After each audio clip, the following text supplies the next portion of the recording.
Despite claims by TTUTA, Minister of Education Anthony Garcia said all schools were opened for the 2017-2018 school year. He said the information being given to the media is inaccurate. School in Trinidad and Tobago was in a state of readiness to receive our children. The minister considers this a major achievement. But what is the Ministry of Education's definition of ready?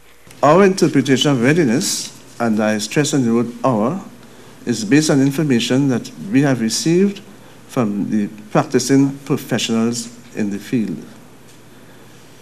We do not take lightly whatever information that we share with the national media.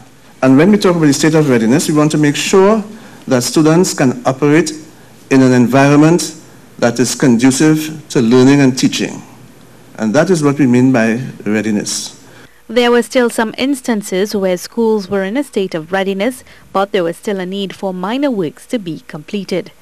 We will never be able to effect repairs on all our schools within a short space of time because more than 100 of our schools are over 50 years old.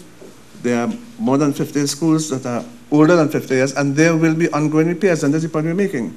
There will always be need to effect ongoing repairs to the schools. That's one. Secondly, I have mentioned this before, there are some instances where we find ourselves with some challenges that we did not foresee.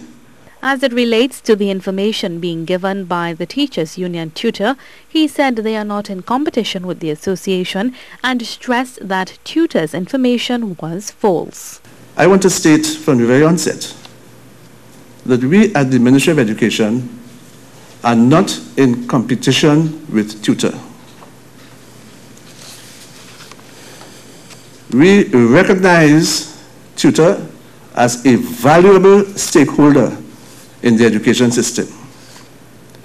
And we have always done everything so that we can work hand in hand with all our stakeholders because we cannot do it alone. Earlier today, when CNews contacted President of the Trinidad and Tobago Unified Teachers Association, Linsley Dudai, he elaborated on issues at two schools which caused the teachers to walk off the job hours after the new school term began. He said there was an air condition problem at the Princestown East Primary School.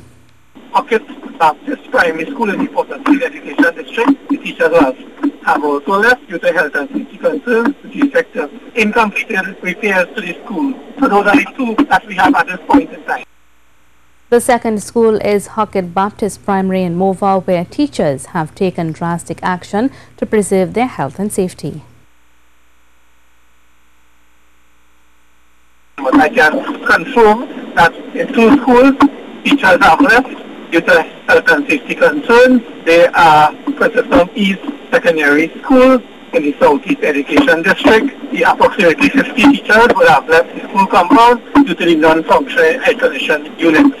The school was built or designed for the use of air conditioning system, so there is no ventilation into the room. So that school has had its operation disrupted. According to TTUTA, in a news release this afternoon, normal operations were affected at 7 other schools today. They include Londonville Presbyterian Primary, St. Philip's Government Primary, San Fernando Central Secondary School, School for the Blind, and Valencia Secondary. We are told there were various infrastructural and health and safety concerns at these schools. At the Ministry of Education's news conference, Chief Education Officer Harilal Sicharan said there was no reason for the school to be closed and explained the situation at the Hockett Baptist Primary School. The teachers had to do with part of the fence line of the school not being completed. Now, we spoke about readiness. The fence line actually should have been completed sometime yesterday, it should be completed today, and therefore from where we sit, that should not have constituted a reason for the school closing. And if you look at the OSH guidelines, it's not really a reason for closure of school.